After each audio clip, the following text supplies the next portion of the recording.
Hi friends, welcome back to TF recipes. ఈరోజు recipe matar pulao. ఈ మటర్ పులావ్ రెసిపీని చాలా ఈజీగా ఇంట్లోని రెస్టారెంట్ స్టైల్లో అంతే టేస్టీగా మనం తయారు చేసుకోవచ్చు.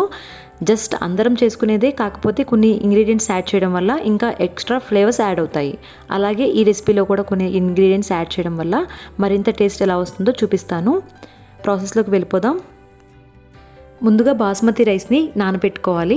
ఇక్కడ 1.5 గ్లాస్ బాస్మతి రైస్ తీసుకుని బాగా వాష్ చేసుకుని 1 గ్లాస్ వాటర్ యాడ్ చేసుకుని నానబెట్టుకుని పక్కన పెట్టుకోవాలి. ఇలా ఒక 15 మినిట్స్ పాటు నానబెడితే సరిపోతుంది. ఈ రెసిపీకి మరింత ఫ్లేవర్ యాడ్ చేయడానికి 10 నుంచి 12 జీడిపప్పు పలుకులు, 10 నుంచి 12 వరకు పచ్చి కొబ్బరి ముక్కలు యాడ్ చేసుకుని తగిన నీళ్ళు పోసుకుని గ్రైండ్ చేసి పక్కన పెట్టుకోవాలి. నెక్స్ట్ స్టవ్ ఆన్ చేసి కడాయి పెట్టుకుని ఇందులో ఒక 4 టేబుల్ స్పూన్స్ వరకు ఆయిల్ని యాడ్ చేసుకోవాలి. ఈ ఆయిల్ కాస్త హీట్ అయిన తర్వాత బిర్యానీ ఆకు, దాల్చిన చెక్క స్టిక్స్, లవంగ మొగ్గలు 5, ఒక యాలక్కాయ, సన్నగా తరిగిన ఒక ఉల్లిపాయని, అలాగే 2 పచ్చిమిర్చిని కూడా యాడ్ చేసుకుని ఫ్రై చేసుకోవాలి. ఇవి కాస్త వేగిన తర్వాత అల్లం వెల్లుల్లి పేస్ట్ని యాడ్ చేసుకోవాలి. ఇక్కడ 2 టేబుల్ స్పూన్స్ అల్లం వెల్లుల్లి పేస్ట్ని యాడ్ చేస్తున్నాను. ఫ్రెష్గా మనం అప్పటికప్పుడు గ్రైండ్ చేసుకుంటే ఫ్లేవర్ ఇంకా బాగుంటుంది. ఇలా 2 టేబుల్ స్పూన్స్ అల్లం వెల్లుల్లి పేస్ట్ యాడ్ చేసుకున్న తర్వాత పచ్చివాసన పోయే వరకు మనం దీన్ని ఫ్రై చేసుకోవాలి. అలాగే ఇందులో ఒక 1/2 కప్పు వరకు పుదీనా ఆకుల్ని యాడ్ చేసుకోవాలి. ఒక 1/2 కప్పు సన్నగా తరిగిన కొత్తిమీరని కూడా యాడ్ చేసుకుని ఫ్రై చేసుకోవాలి.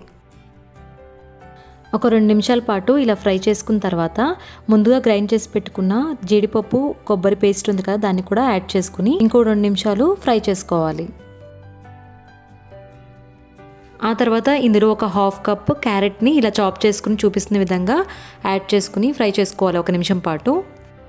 ఇక్కడ మన మెయిన్ ఇంగ్రీడియంట్ అయిన మటర్ పచ్చి బఠానీ ఉంది కదా, దాన్ని ఇక్కడ యాడ్ చేసుకోవాలి. ఒక 1/2 కప్పు మటర్ని, ఫ్రోజన్ మటర్ని ఇక్కడ యాడ్ చేస్తున్నాను.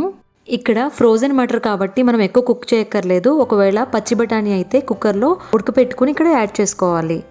ఆ తర్వాత ఇక్కడ 1 గ్లాస్ రైస్కి 1.5 గ్లాస్ వాటర్ని యాడ్ చేస్తున్నాను. ఇక్కడ నేను 1.5 గ్లాస్ రైస్ తీసుకున్నాను కాబట్టి 2.5 గ్లాస్ వాటర్ని ఇక్కడ యాడ్ చేస్తున్నాను. ఒకసారి మిక్స్ చేసుకుని ఇందులో 1 టేబుల్ స్పూన్ సాల్ట్ని యాడ్ చేసుకోవాలి. ఒకసారి ఇలా మిక్స్ చేసుకుని మూత క్లోజ్ చేసి మీడియం ఫ్లేమ్లోనే రోల్ బాయిలింగ్ వచ్చే వరకు మనం వెయిట్ చేయాలి. చూడండి, ఇక్కడ మసులుతున్నాయి కదా వాటర్. ఆ టైంలో మనం ముందుగా నానబెట్టుకున్న బాస్మతి రైస్ ఉంది కదా, దాన్ని వాటర్ని డ్రైన్ చేసుకుని ఓన్లీ రైస్ని మాత్రమే ఇందులో యాడ్ చేసుకొని ఒకసారి ఇలా చూపిస్తున్న విధంగా మిక్స్ చేసుకోవాలి. ఆ తర్వాత దీనిపైన మూత క్లోజ్ చేసుకుని ఒక 15 నుంచి 20 నిమిషాల పాటు లో ఫ్లేమ్లో కుక్ చేసుకోవాలి. మటర్ పులావ్ రెడీ అయిపోయింది చూడండి. స్టవ్ ఆఫ్ చేసి పైనుంచి 1 టేబుల్ స్పూన్ నెయ్యిని యాడ్ చేసుకుని ఒక 10 నిమిషాల తర్వాత సర్వ్ చేసుకుంటే పర్ఫెక్ట్గా ఉంటుంది. మటర్ పులావ్ రెడీ అయిపోయింది. తప్పకుండా మీరు ట్రై చేయండి.